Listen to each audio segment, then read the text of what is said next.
Hello বন্ধুরা, দেখো আজকে মা ঠাকুমা স্টাইলের কাঁচকলার কোপ্তা কারি বানাবো। তো তার জন্য কাঁচকলাটাকে কেটে ধুয়ে এবার সেদ্ধ করার জন্য বসিয়ে দিয়েছি।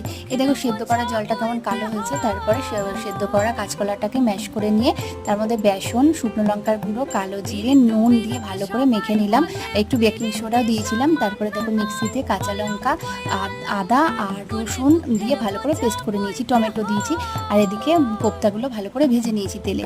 এ দেখো লাল লাল করে ভালো করে ভেজে নিয়ে তুলে নিলাম। নেওয়ার পরে ওই তেলের মধ্যে গোটা জিরে আর গরম মশলা, গোটা গরম মশলা, আলুটাকে ভালো করে ভেজে নিয়েছি।